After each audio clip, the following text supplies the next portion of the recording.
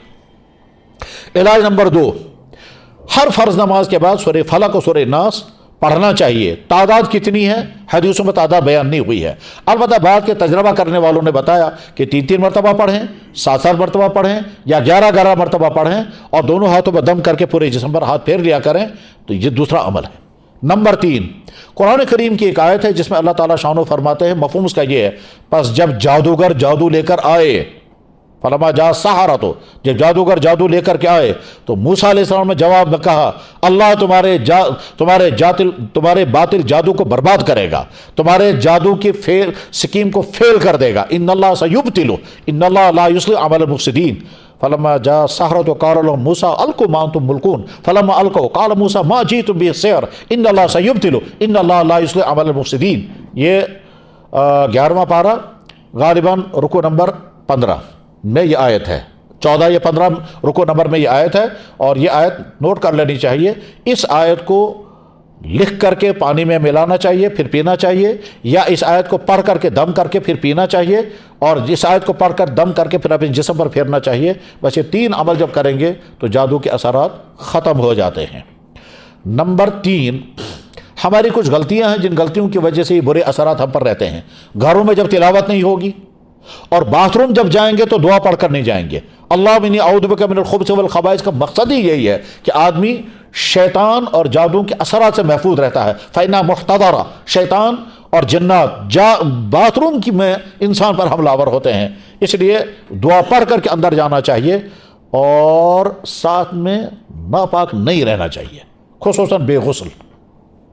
جو لوگ غسل فرض ہو گیا پھر بھی بے غسل رہیں گے، کیوں صاحب؟ گرم پانی نہیں ہے یا مزاجی نہیں ہے، چاہے وہ غیر شادی شدہ لڑکے ہوں چاہے شادی شدہ مرد ہوں، اور زیادہ تر پریشانیاں یہ عورتوں کو رہتی ہے کہ وہ چونکہ بے غسل رہتی ہیں اور مینسز کے زمانے میں بھی ان کا معاملہ ایسا ہی ہوتا ہے، تو اس صورتحال کے اندر ان پر جادو کا اثر بھی زیادہ ہوتا ہے اور جنات کا اثر بھی زیادہ ہوتا ہے، اس لیے کہ جنات اور جادو یہ دونوں زیادہ اثر کرتے ہیں جب انسان بے غسل ہو، بلکہ جس گھر میں بے غسل انسان ہوگا رحمت کے فرشتے نہیں آتے اس میں، تو اس لیے بے غسل نہیں رہنا چاہیے۔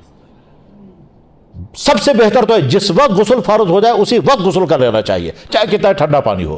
میں ایسے انسانوں کو جانتا ہوں جن کا روٹین مجھے معلوم ہے کیا کہ وہ جس وقت غسل فرض ہوگا اسی وقت کریں گے، چاہے کتنی ٹھنڈ کیوں نہ لگے، کہ جو صبح کرنا ہے وہ ابھی کر کے رکھوں گا، اس کے بعد بہرحال بے غسل نہیں رہنا ہے، یہ کلمات پڑھنے ہیں، منزل کا اہتمام کرنا ہے، اس کے نتیجے میں انشاءاللہ جادو سے محفوظ رہیں گے اور جنات کے اثرات سے محفوظ رہیں گے۔ اور اس کے بعد بھی خدا نخواستہ اگر کوئی تکلیف کا معاملہ پیش آ جائے، ہاں تو اس میں یہ بھی دیکھنا ہے کہ وہم تو نہیں، واقعتاً ایسا ہے یا نہیں، اور اس کے بعد پھر اور اس کا اب آخری جو سب سے زیادہ حساس معاملہ ہے وہ یہ کہ وہ لوگ جو جادو کرواتے ہیں، جو جادو کرتے ہیں، وہ بدترین مجرم، نہایت ہی بدترین مجرم۔ کون کرواتا ہے؟ جواب ہے کبھی کبھی اپنے، ایک ہی گھر کی عورت اسی گھر کی عورت پر کرا رہی ہے، یہاں تک کہ میں نے یہ بھی سنا کہ ماں نے اپنے بیٹے پر کیا۔ کیا بات ہو گئی؟ کیونکہ بیٹے کو اٹیچمنٹ تھی اپنی بیوی کے ساتھ، ماں کو برداشت نہیں، تو کہ ساس کی ضد آئی ہے بیچ میں، نند نے بھائی کاکے پر کرایا، ٹھیک، اس بھائی کی بیوی اس بھائی کی بیوی پر کرا رہی ہے، پڑوسی عورت اس عورت پر کرا رہی ہے۔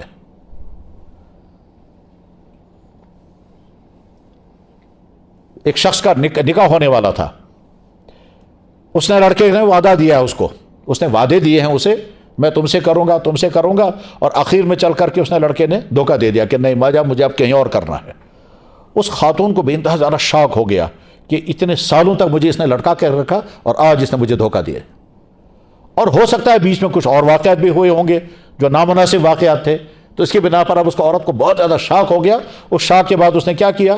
اس نے کسی سے کانٹیکٹ کیا، کانٹیکٹ کرنے کے بعد پھر اس نے اس لڑکے پر جادو کیا، اور جادو کرنے کے بعد یہ زندگی بھر کے لیے نامرد بنا دیا گیا۔ اس نے کہا مجھے سکون ملے گا جب تجھے اولاد نہیں ہوگی، اور مجھے خوشی ملے گی جب تو ہونے والی بیوی کے ساتھ کامیاب فیملی لائف نہیں گزار سکے گا۔ چنانچہ ایک تو اس کا اولاد، ٹھیک، علاج کرتے کرتے تھک گیا، اولاد نہیں ہے، کیوں صاحب؟ اس نے کوئی جادو کیا یا کیا کروایا؟ اس نے کہا مجھے تو نہیں کرنا ہے لیکن تجھے بھی خوشیاں زندگی میں رہنے نہیں دوں گی۔ یہ واقعہ مجھے اس لڑکے کے باپ نے سنایا، اور یہ چاہتا تھا میں کو علاج کروں، تو میں نے کہا میں اس فیلڈ کا آدمی نہیں ہوں، میں نہیں جانتا یہ ساری چیزیں۔ تو غرض یہ کہ جادو کرنے والے اور کروانے والے یہ بدترین مجرم ہیں، اور حرام ہے اس نیت سے جادو سیکھنا تاکہ کسی کو تکلیف پہنچائی جائے، اور حرام ہے جادو کروانا، اور اس غرض کے لیے جانا بھی جرم ہے، اور جادو کرنا بھی جرم ہے، کروانا بھی جرم ہے۔ لیکن افسوس کہ بے شمار ایمان والے افراد یہ کام کرتے ہوں گے، ہم نے تو نہیں دیکھا لیکن سنا کرتے ہوں گے۔ اور اس سے زیادہ افسوس کی بات یہ ہے کہ ایک مسلمان کسی غیر مسلم کے پاس جائے دوسرے مسلمان پر جادو کرنے کے لیے، اور ایک مسلمان دوسرے کسی مسلم کمیونٹی کے فرد کے پاس جائے اور اس پر جادو کرائے اس غرض کے لیے، تو جو لوگ یہ کرتے ہیں اور کرواتے ہیں وہ بدترین مجرم ہیں، اور ایمان کے بارے میں خطرہ ہے کہ شاید ان کا ایمان ختم ہو گیا ہوگا۔ اس سلسلے میں بہت سخت حدیثیں ہیں، تو اللہ تعالیٰ شانہ اس گفتگو کو ہر سننے والے کے لیے فائدے کا ذریعہ بنائے۔ وآخر دعوانا الحمدللہ رب العالمین برحمتک یا ارحم۔ انسان کو دنیا میں جن چیزوں کی بہت زیادہ طلب، خواہش ہوتی ہے اور جس کے نہ ہونے سے انسان بے قرار، پریشان اور ساری زندگی پریشان رہتا ہے، ان نعمتوں میں سے ایک بڑی نعمت ہے اولاد۔ یہ وہ نعمت ہے جس نعمت کی طلب نبی بھی کرتے تھے، انبیاء علیہ السلام بھی کہتے تھے یا اللہ اولاد ہمیں عطا کر دے۔ چنانچہ حضرت ابراہیم علیہ السلام کی دعا قرآن کریم میں ہے اولاد مانگنے کی، زکریا علیہ السلام کی دعا قرآن کریم میں ہے، انہیں اولاد مانگی، اور تب مانگ رہے تھے وہ کہ جب ظاہری اعتبار سے اولاد ہونے کی چانسز نہیں تھے۔ یعنی زکریا علیہ السلام خود کہہ رہے ہیں یا اللہ میں بڑھاپے کو پہنچ گیا، میری بیوی اس ایج کو پہنچ گئی ہے جس کے بعد بچہ نہیں ہوتا ہے، یعنی بانجھ، وامراتی عاقر، میری بیوی بانجھ ہو گئی، یعنی اس عمر کو پہنچ گئی، مگر اولاد عطا کر دیجئے۔ پھر بھی دعا مانگ رہے ہیں۔ اب کیوں دعا مانگ رہے ہیں؟ اس کا ایک واقعہ ہوا تھا، تو اس واقعے کو دیکھ کر انہوں نے کہا جب اللہ تعالیٰ شانو یہ کر سکتے ہیں جو میری نظر میں ناممکن تھا، تو اگر اولاد میرے لیے ناممکن میری نظروں میں ہے تو اللہ کے لیے تو کوئی مشکل نہیں ہے۔ تو دعا انہوں نے مانگی، تو ابراہیم علیہ السلام کی دعا قبول ہوئی، اللہ نے اولاد عطا فرمائی، حضرت اسماعیل اور اسحاق، اور زکریا علیہ السلام کی دعا قبول ہوئی، اللہ تعالیٰ شاہ نے اولاد عطا فرمائی، حضرت یحییٰ علیہ السلام، اور دونوں کا تذکرہ قرآن کریم میں ہے۔ تو اولاد وہ نعمت ہے جس نعمت کی طلب انبیاء علیہ السلام کو بھی ہوتی تھی۔ اب جب اللہ نے اولاد عطا فرمائی ہے تو ایک طرف سے شکر بہت پڑھنا چاہیے، اور دوسری طرف سے اولاد کی ساری ذمہ داریاں پوری کرنی چاہیے۔ ان ذمہ داریوں میں اہم ترین ذمہ داری ہے ان کے ایمان کی فکر، ان کے دین کی فکر، ایسے ہی جیسے ان کی تعلیم کی فکر، ایسے ہی جیسے ان کے شوق پورا کرنے کی فکر ہوتی ہے، ایسے ہی جیسے ان کو روزگار اور آگے چل کر نکاح کی فکر ہوتی ہے، اس سے پہلے فکر کرنی چاہیے والدین کو اپنے بچوں کے ایمان کی، اپنے بچوں کے اخلاق کی، اپنے بچے کی کردار کی، اور اپنے بچوں کے دینی زندگی کی۔ لیکن وہ بھائی کہ جن کو اولاد نہ ہو، ان کا معاملہ ہوتا ہے بہت اہم، اور جن کو اولاد نہیں ہوتی ہے ان پر کیا بیتتی ہے، ان کی سوچ کیا ہوتی ہے، اور وہ کیسے بے قرار رہتے ہیں، اور اندر ان کو کون سا غم کھاتا رہتا ہے، وہ ہم نہیں سمجھ سکتے۔ کیوں نہیں سمجھ سکتے؟ جب تک وہ حالت ہم پر طاری نہیں ہو جائے گی تب تک ان کی فیلنگ ہم لا ہی نہیں سکتے۔ ان کے پاس سب کچھ ہوتا ہے، پھر بھی ایک بڑی پریشانی رہتی ہے، ہمیں اولاد نہیں ہے۔ مرد سوچتا ہے اگر میں مر گیا تو میری بڑھیا بیوی کا کیا بنے گا، اور بیوی سوچتی ہے اگر میں مر گئی تو اس شوہر کا کیا بنے گا۔ شوہر سوچتا ہے اگر بیوی مر گئی تو مجھے تو کھانا پکا کے دینے والا بھی کوئی نہیں ہوگا، تو بڑھاپے میں مجھے کون پوچھے گا۔ اور بیوی سوچتی ہے اگر شوہر مر گیا تو میرا کیا بنے گا۔ کبھی شوہر سوچتا ہے اگر میں مر گیا تو اس کا کیا ہوگا، اور کبھی وہ سوچتی ہے میں مر گئی تو اس کا کیا ہوگا۔ اور ان پریشانیوں میں کچھ پریشانیاں بہت عجیب ہیں۔ ان عجیب پریشانیوں میں سے ایک پریشانی جو نہیں ہونی چاہیے مگر وہ ہوتی ہے، وہ کیا پریشانی ہے؟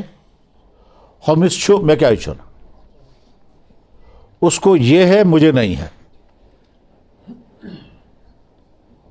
یہ وہ پریشانی ہے جس پریشانی کے متعلق اللہ کے نبی علیہ الصلوۃ والسلام نے بھی مختلف ارشادات فرمائے ہیں۔ بخاری شریف کی حدیث ہے، فرمایا جناب رسول اکرم صلی اللہ علیہ وسلم نے لا اخشى علیکم الفقر ولكن اخشى ان تبسط علیکم الدنیا فتنافسوا كما يتنافسون من كان قبلكم الى آخر الحدیث۔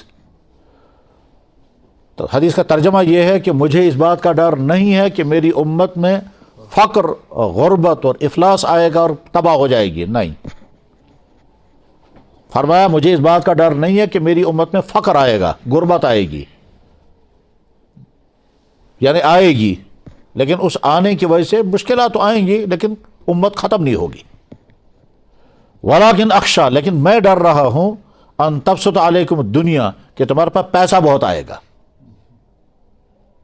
فتنافسوا، پھر تم کمپٹیشن کرو گے، کما یتنافسون من کان قبلکم، جیسے وہ لوگ تنافس کرتے رہے جو تم سے پہلے گزرے ہیں۔ تنافس کا مطلب کمپٹیشن، مقابلہ آرائی، اس کو یہ ہے میں اس سے اچھا بناؤں گا، اس کے یہ ہے میرے پاس کیوں نہیں ہے۔ یہ حدیث بخاری شریف میں ہے۔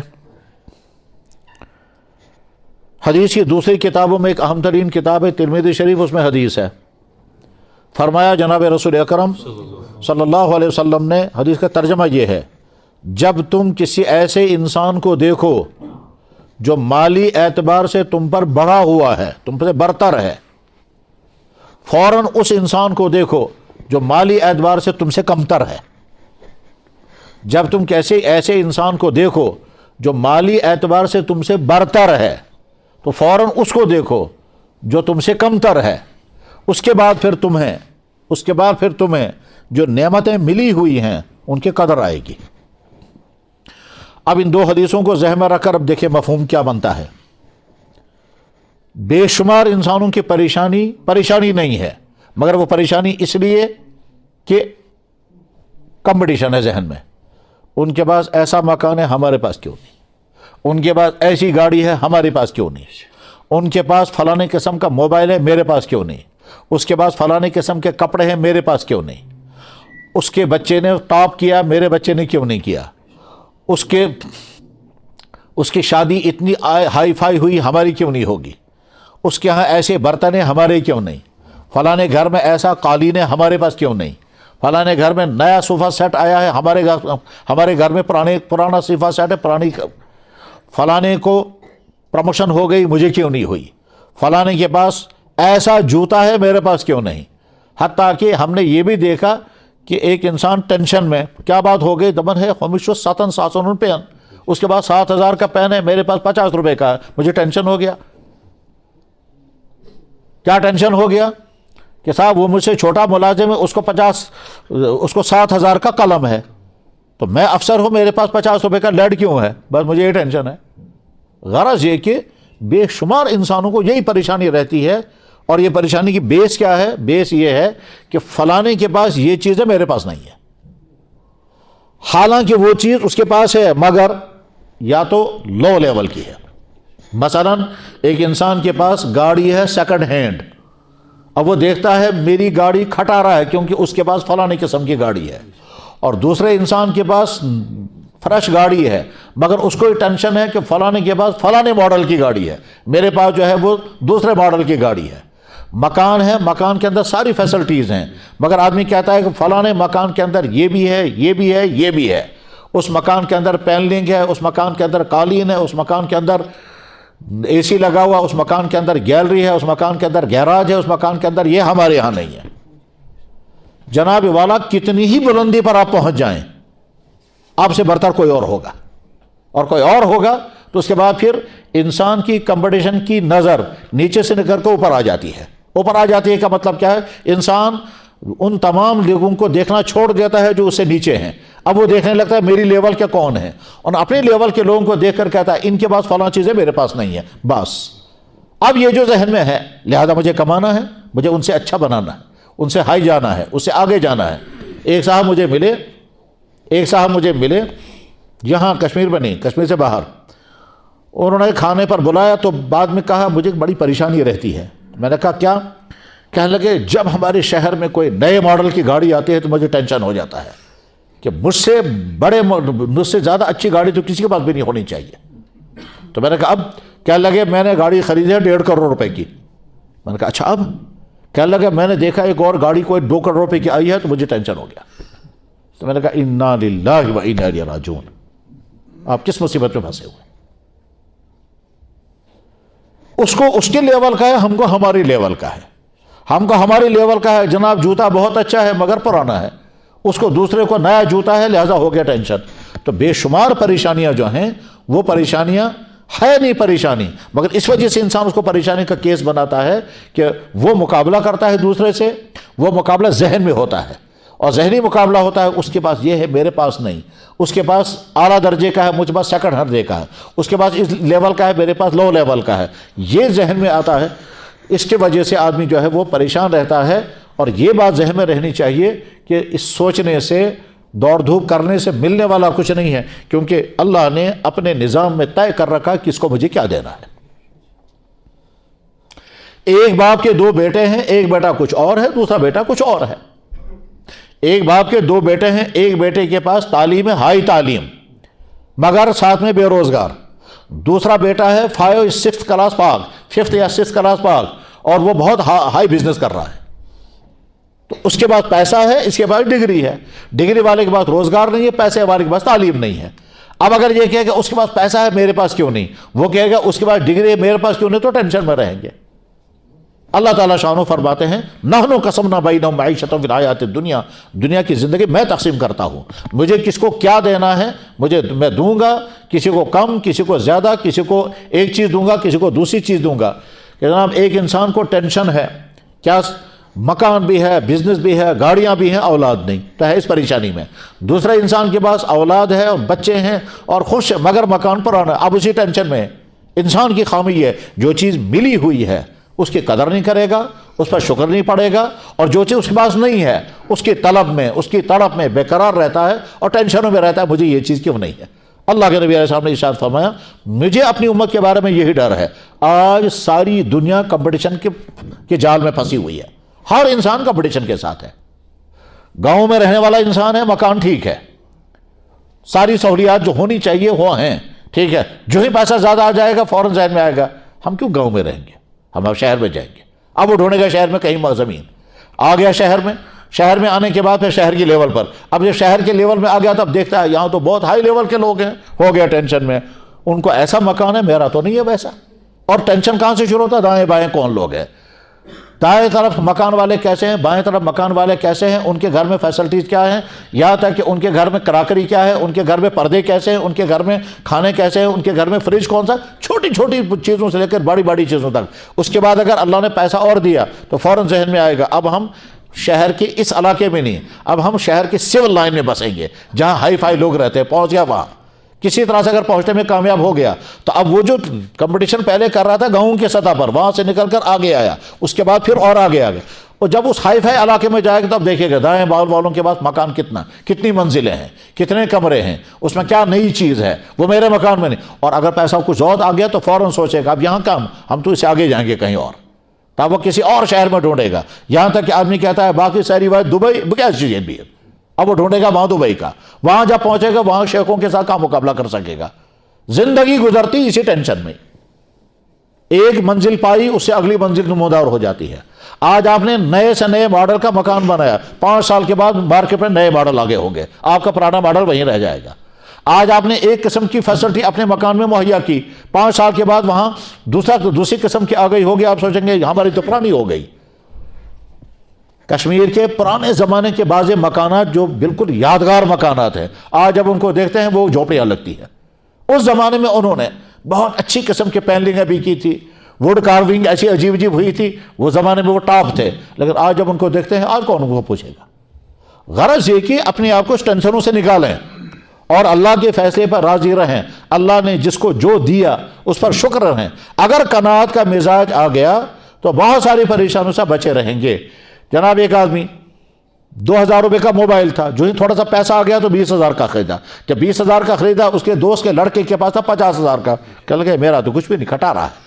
اب جب وہ پیسے ویسے جمع کر کے 50,000 کا خریدا، اس کے بعد پھر اس نے دیکھا ٹیچر کے پاس ہے 1 لاکھ کا موبائل، ہو گیا پھر پریشانی، کچھ بھی نہیں۔ فلاں نے میرج ہال میں کیا، انہوں نے 5 لاکھ روپے کا ہال بک کیا تھا، ہم 7 لاکھ کا کریں گے۔ ابھی چند دنوں پہلے کوئی صاحب کہہ رہے تھے کہ صاحب 7 لاکھ روپے کا میرج ہال بک کیا گیا، یہ سب کیا ہے؟ صرف کمپٹیشن ہے، پیسے برباد کرنا ہے اور کیا۔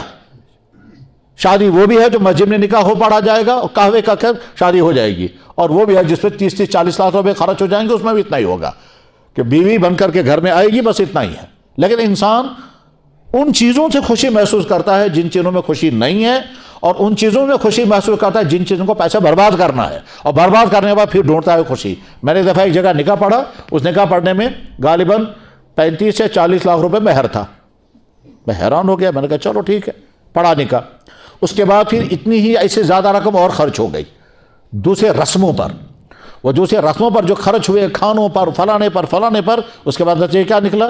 1 مہینے کے بعد فون کر کے کہتے ہیں جناب آپ کب آئیں گے، ہمیں آپ سے ملنا ہے۔ میں نے کہا کیا حکم ہے؟ کہنے لگا وہ جو آپ نے نکاح پڑھا تھا اس کی طلاق کرنی ہے۔ میں نے کہا میں نے نکاح پڑھا، میں نکاح طلاق لکھنے کے لیے نہیں آؤں گا، وہیں کرو خود کرو۔ یہی کمپٹیشن آگے بڑھ کر کے وازوان پر پہنچا. اب وازوان میں پہلے جتنی ضرورت کی چیزیں پکتی تھی کھاتے تھے لوگ, اب آپ ڈشوں کی تعداد بڑھاتے جائیں گے, حالانکہ سب کو معلوم ہے کوئی نہیں کھا سکتا. اب وہ بعض لوگ تھیلے لے کر کے جائیں گے اور بعض لوگ پھینک دیتے ہیں, لیکن مقابلہ کرنا ہے. ان کے ہاں اتنے کھانے تھے, ہمارے اس سے زیادہ ہونے چاہیے. ان کے ہاں اتنی ورائٹی تھی, ہمارے اس سے زیادہ ہونی چاہیے. یہ بھی معلوم ہے کہ کھانے والے نہیں کھا سکتے, اور اس سے جو بیماریاں آتی ہیں وہ الگ ہیں, پیسے کا برباد الگ ہے. لیکن کمپٹیشن, صرف کمپٹیشن نے مار دیا قوم کو. اس لیے اپنے آپ کو ذہن سے نکالنا ہے اور حقیقت پر جینا سیکھیں. حقیقت پر جینا سیکھیں. جو ضرورت ہے, ضرورت کی چیزیں مجھے اللہ نے عطا. آپ کی ضرورت پوری ہو رہی ہے سیکنڈ ہینڈ گاڑی سے, آپ کیوں دیکھ رہے ہیں دائیں بائیں, اس کے بعد 20 لاکھ کی, اس کے بعد 30 لاکھ کی. آپ کی ضرورت پوری ہو رہی ہے, اور اگر آپ نے کوشش کر کے 20 کی 30 لاکھ روپے کی لائی, آگے مارکیٹ میں کوئی اور آگے اس کے بعد 50 لاکھ کی ہوگی, تو آپ پھر نیچے چلے گئے. ایک دفعہ ایک صاحب نے مجھے فون پہ بتایا کہ ہمیں لون لینا ہے. میں نے کہا کس کام کے لیے؟ کہنے لگا کوئی فیکٹری ڈال دی ہے. میں نے کہا کتنا لون لینا ہوگا؟ کہنے لگا 1 ارب روپیہ. میں نے کہا اچھا, کیوں, آپ کے پاس تو شاید ہے فیکٹری؟ کہنے لگا ہاں فیکٹری ہے, مگر دوسرے لوگوں نے 2 فیکٹریاں قائم کی, ہم سیکنڈ پر چلے جائیں گے. تو ہم سیکنڈ نہیں ہیں, ہم فرسٹ رہیں گے. اس لیے آپ بتاؤ یہ 1 ارب روپے کا لون لے سکتے ہیں یا نہیں؟ یہ کمپٹیشن ہے. تو میرے بھائیوں, چھوٹی سطح سے لے کر بڑی سطح تک انسان جو اپنے آپ کو, یہ اللہ کے نبی نے فرمایا تھا میری امت میں یہ آئے گا, فتنافسوا کما یتنافس من کان قبلکم, تم آپس میں مقابلے کرو گے. اس کے پاس یہ ہے, میرے پاس اس سے اعلیٰ ہونا چاہیے, اور نہیں ہے تو ٹینشن ہے, پریشانی. موجود نعمتوں کی کوئی قدر نہیں, جو نہیں ہے اس کے لیے مر رہے اور اس کے لیے تڑپ رہے, اس کے لیے بے قراری میں ہے. بس ضابطہ کیا ہے؟ جب ہم دیکھیں گے اس کے بعد اتنا اچھا مکان ہے, ہمارا کچھ بھی نہیں, تو جناب آپ اس کو دیکھو جس کے پاس ویسا بھی نہیں جیسے آپ کے پاس ہے. جب آپ یہ دیکھیں گے آپ کے پاس کپڑے ہیں مگر اس کے کپڑے اس سے اعلیٰ درجے کے ہیں, تو آپ اس کو دیکھیں گے جس کے کپڑے اس سے کم درجے کے ہیں. جب آپ یہ دیکھیں گے فلانے کے پاس مجھ سے زیادہ ہائی فائی موبائل ہے, لیپ ٹاپ ہے, تو آپ اس کو دیکھیں جس کے پاس ہے ہی نہیں لیپ ٹاپ اور جس کے پاس موبائل ہے اس سے کم درجے کا. اللہ کے نبی نے یہ ارشاد فرمایا. یہ ترمذی شریف میں حدیث ہے. حدیث کا راوی ابو ہریرہ رضی اللہ تعالیٰ عنہ, اور دوسرے راوی حضرت عبداللہ بن عمرو بن عاص رضی اللہ تعالیٰ عنہ. جب تم دیکھو گے ان لوگوں کو جو تم سے برتر ہیں, تو فوراً دیکھو ان لوگوں کو جو تم سے کمتر ہیں. جو ہی تم کمتر کو دیکھو گے تو اپنے پاس جو نعمتیں موجود ہیں اس پر تم شکر پڑھو گے. مولانا اشرف تھانوی نور اللہ مرکزہ کی خدمت میں ایک شخص نے خط لکھا. اس نے کہا حضرت ایک پریشانی یہ ہے, ایک پریشانی یہ ہے, ایک پریشانی یہ ہے, لسٹ بنا کر. تو حضرت تھانوی حکیم الامت تھے, انہوں نے یہاں سے جواب لکھا, آپ نے پریشانیوں کی فہرست بنائی ہے, اب اللہ کی جو نعمتیں ہیں ان کی فہرست بنا کے بھیج دیجیے. اس کی نعمت کو, اس کو تو شمار کر ہی نہیں سکتا کوئی, یقیناً نہیں کر سکتا کوئی شمار, طے ہے یہ نہیں کر سکتا شمار.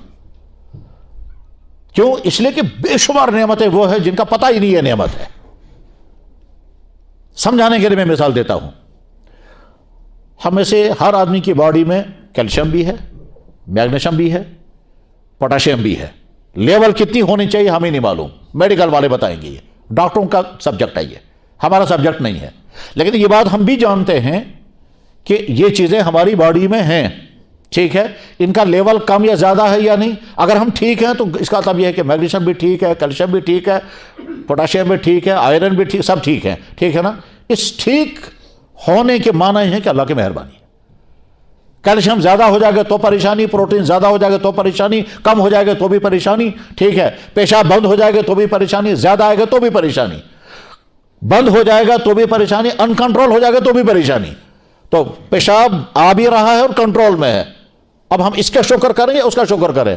تو موجود نعمتوں کو تو شمار کر ہی سکتے دنیا میں انسان.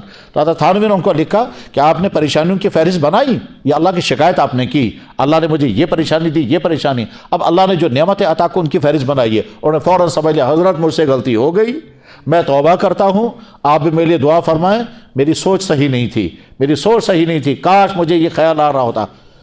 ایک دوسری بات, جس دنیا اللہ نے دنیا بنائی یہ جنت نہیں ہے. اس میں ہر انسان کی کچھ نہ کچھ چاہتیں پوری نہیں ہوں گی. ہر انسان کی ہر چاہت پوری ہو جائے یہ ہو ہی نہیں سکتا ہے. اس کے متعلق اللہ کے نبی نے فرمایا بنی آدم کا معاملہ کیا ہے, ایک وادی کے بھر کر کے سونا مل جائے تو اکتفا نہیں کرے گا, قناعت نہیں کرے گا, یہ نہیں کہے گا بس کافی ہو گیا, ٹھیک ہے, دوسری وادی کو ڈھونڈے گا. جب دوسری وادی مل جائے گی تیسری وادی ڈھونڈے گا، اور یہی ڈھونڈتے ڈھونڈتے مر بھی جائے گا۔ جناب ایک فیکٹری لگ گئی بہت اچھی، خوب شاندار فیکٹری رن کر رہی ہے، پیسہ بھی آ رہا ہے، کہ نہیں ایک اور فیکٹری لگنی چاہیے ورنہ وہ ہم سے آگے نکل جائے گا، پھر کیا ہوگا؟ بس بات ختم ہو رہی ہے۔ 3 حدیثوں کی بنیاد پر اور یہ تجربات کی بنیاد پر خلاصہ کیا ہے؟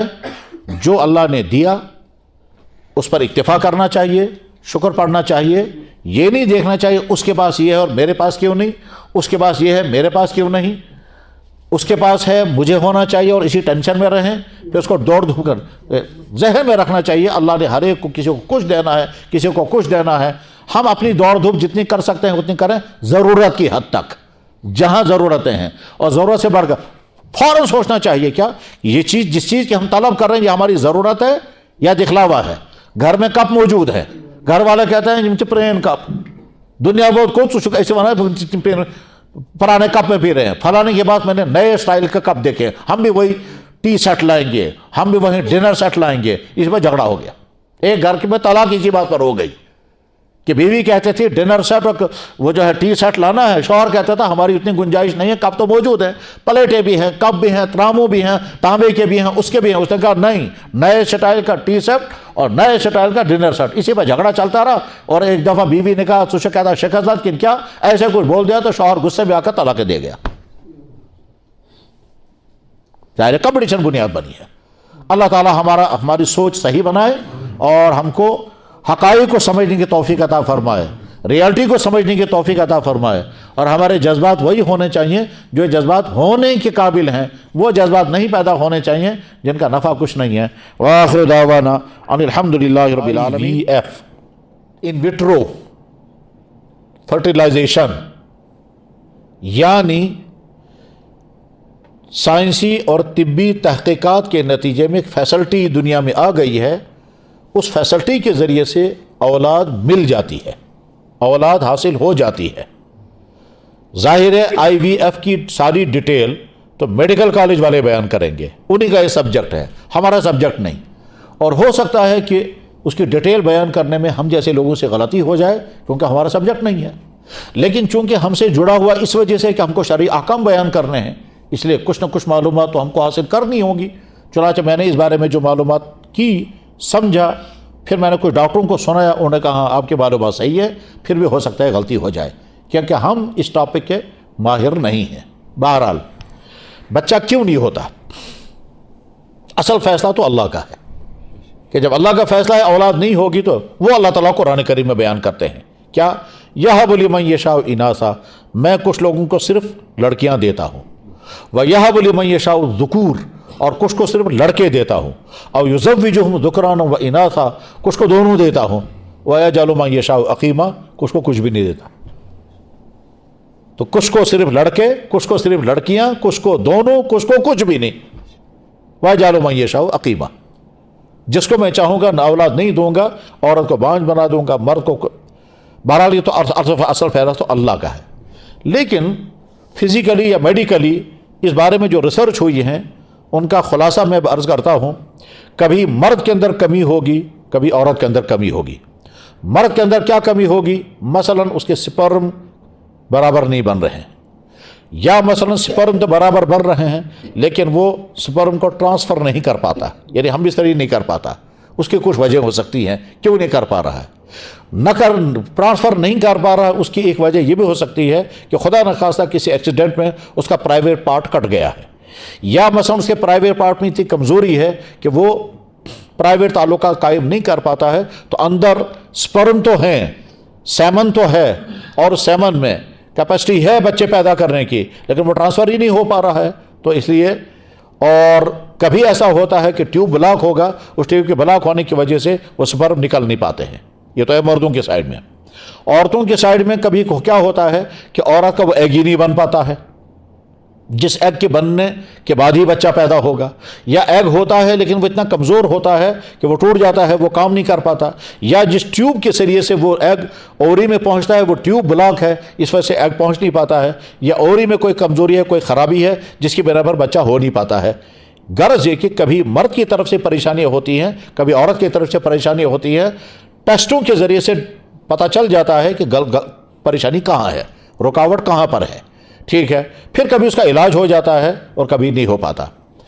اس ایسی صورتحال میں جب علاج نہ ہو پا رہا ہو، یعنی لیڈی کا علاج نہیں ہو پا رہا ہے یا شوہر کا علاج نہیں ہو پا رہا ہے، مثلا فرض کرتے ہیں مرد جو ہے وہ اس قابل نہیں ہے کہ وہ ہم بستر ہو سکے، یا عورت کے اندر کوئی ایسی خرابی ہے جس کی بنا پر اسے ہم بستری نہیں ہو سکتی ہے، ہم بستری نہیں ہو سکتی ہے، کوئی عورت کے اندر ایسی خرابی ہے لیکن ادھر سے ایگ بھی صحیح ہے اور مرد کے اندر سیمن بھی صحیح ہے، تو اس ایسی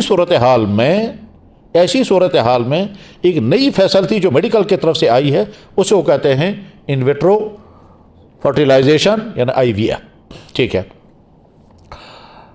اس آئی وی ایف کا مسئلہ بیان کرنے کے لیے جو اب تک کی تحقیقات ہوئی ہیں وہ کوئی چھوٹی تحقیقات نہیں ہیں، میڈیکل والوں نے تو آئی وی ایف کی ڈیٹیل بیان کی ہوگی میڈیکل پوائنٹ آف ویو سے، اور شریعت کے ماہرین نے اس کے جائز و ناجائز ہونے کے بعد اس کی تفصیلات کو سمجھا اور پڑھا۔ اس سلسلے میں دنیا کے بڑے بڑے تعلیمی اور تحقیقی اداروں میں اس سلسلے میں گفتگویں ہوئی ہیں، مکہ فقہ اکیڈمی میں، جدہ فقہ اکیڈمی میں، انٹرنیشنل فقہ اکیڈمی میں، کوالالمپور یونیورسٹی میں، دیوبند میں، فقہ اکیڈمی آف انڈیا میں، وغیرہ وغیرہ بہت سارے اداروں میں، اور انڈیویجولی طور پر بہت بڑے بڑے مفتیوں نے اس سلسلے میں خوب تحقیقات کر کے خلاصہ بیان کر دیا ہے۔ خلاصہ کیا ہے؟ اگر شوہر کا سیمن اور بیوی کا ایگ لیا جائے اور ٹیوب میں اس کو ڈالا جائے اور اس کے بعد پھر عورت کے رحم میں اس کو ٹرانسفر کیا جائے، یہ والی شکل اسلام میں جائز ہے۔ لیکن اگر شوہر کا سیمن نہیں، کسی اجنبی مرد کا سیمن لیا گیا اور اب بچہ ہوا تو یہ بچہ حلال بچہ نہیں مانا جائے گا، یا شوہر کا سیمن تو ہے لیکن بیوی کا ایگ نہیں، کسی اور عورت کا ایگ لیا گیا اور اس کے بعد پھر اسی عورت کے رحم میں انجیکٹ کیا گیا 15 دن کے بعد، تو اب یہ جو بچہ ہے یہ بھی حلال کا نہیں مانا جائے گا۔ بچے کے حلال کا ماننے کے لیے 3 چیزوں کا ہونا ضروری ہے۔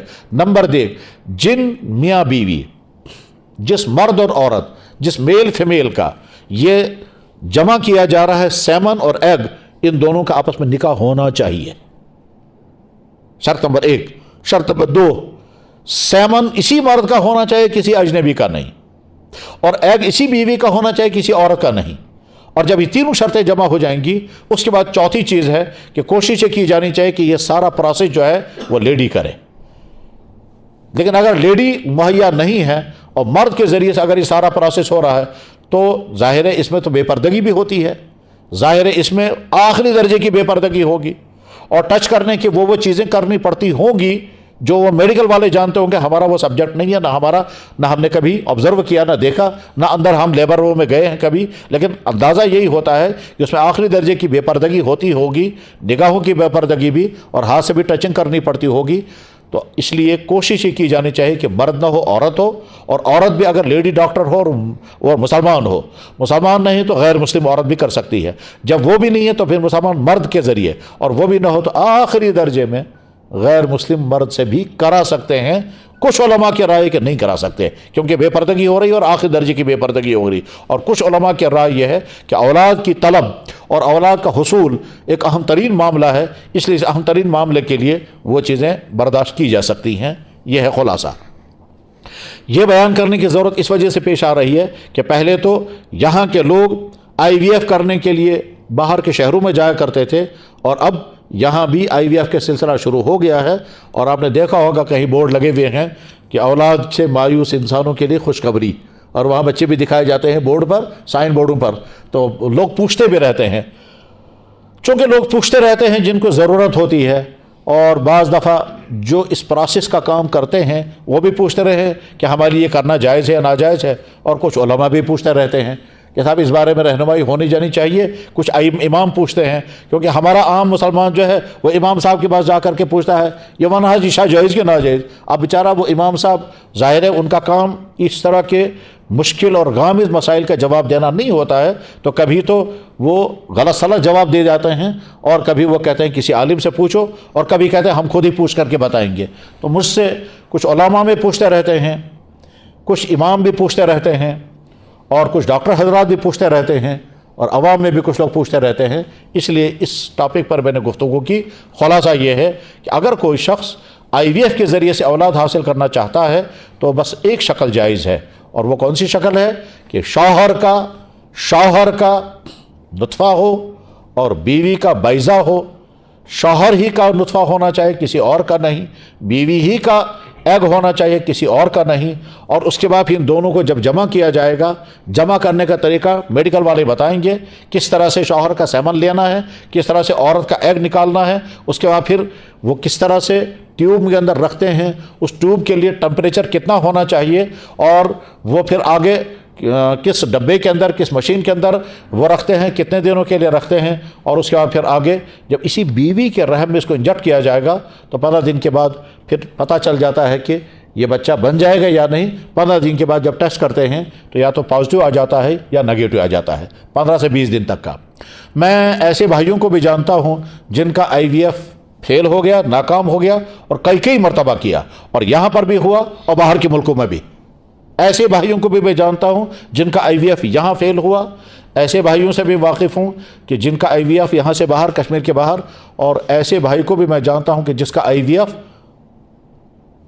کشمیر نہیں، انڈیا سے بھی باہر امریکہ میں ہوا اور وہاں بھی فیل ہو گیا۔ اور ایسے بھائی بھی میرے کانٹیکٹ میں ہیں جن کا IVF کئی مرتبہ فیل ہو گیا اور اللہ نے بعد میں اولاد عطا فرمائی۔ اس وقت ان کی گود میں 2 بچے ہیں، ایک ساتھ 2 بچے پیدا ہوئے، اور پھر لڑکا بھی مل گیا اور لڑکی بھی مل گئی۔ تو خیر، اگر شوہر کا سیمن اور بیوی کا ایگ ہے تو پھر تو یہ جائز ہے، لیکن اجنبی مرد کا سیمن ہوگا، اجنبی عورت کا ایگ لیا جائے گا، پھر ان کو جب فرٹیلائز کیا جائے گا تو یہ بچہ جو ہے یہ حلال بچہ نہیں مانا جائے گا، یہ کرنا جائز نہیں ہے۔ اس میں ایک خدشہ یہ بھی ہے کہ بعض دفعہ لوگ پیسہ کمانے کے لیے آدمی کو کہیں گے جناب آپ ہی کا سیمن ہوگا، اور بیوی سے کہیں گے آپ ہی کا ایگ ہوگا، اور انہیں معلوم ہے اس سے ہوگا نہیں، ٹھیک ہے، لیکن ان کو پیسہ کمانا ہے تو اس کو ادھر سے تو گارنٹی دیں گے کہ آپ ہی کا ایگ ہوگا اور آپ ہی کا سیمن ہوگا، لیکن جب فرٹیلائز کریں گے تو کسی اور انسان کا وہ سیمن اس میں شامل کر کے بچہ بنا دیں گے اور کہیں گے صاحب یہ بچہ ہے، اب دے دو اتنے لاکھ روپے۔ تو اپنا پیسہ کمانے کے لیے یہ دھوکہ ہو سکتا ہے۔ اس دھوکے سے بچنے کے لیے ان کو بہت چوکنا رہنا ہوگا، کیونکہ یہاں کا تو مجھے معلوم نہیں ہے، دنیا کے بے شمار علاقوں میں جیسے بلڈ بینک ہوتے ہیں ٹھیک اسی طرح سے سیمن بینک بھی ہوتے ہیں۔ جیسے دنیا کے بہت سارے ملکوں میں ملک بینک بھی ہوتے ہیں، عورتوں کا دودھ، ایسے سیمن بینک بھی ہوتے ہیں، اور سیمن بینکوں میں پھر کوالٹیز ہوتی ہیں کہ یہ سکالر کا سیمن ہے، یہ سائنٹسٹ کا سیمن ہے، یہ فوجی جنرل کا سیمن ہے، یہ کھلاڑی کا سیمن ہے۔ وہ سمجھتے ہیں کہ شاید اس سیمن سے ہم بھی ہمارے بچے بھی ایسے ہی بنیں گے۔ خیر، وہ ہمارا ٹاپک اس وقت نہیں ہے، میں اپنی اس بات کو مکمل کر چکا، اور اس مسئلے پر کچھ اور باتیں بھی ہیں جن کا تعلق عوام کے ساتھ نہیں ہے، وہ زیادہ گہری اور تحقیقاتی باتیں ہیں، ان ٹاپکس کو ہم یا علماء کے درمیان یا میڈیکل کے ماہرین کے درمیان ڈسکس کرتے ہیں۔ وآخر دعوانا الحمدللہ رب العالمین۔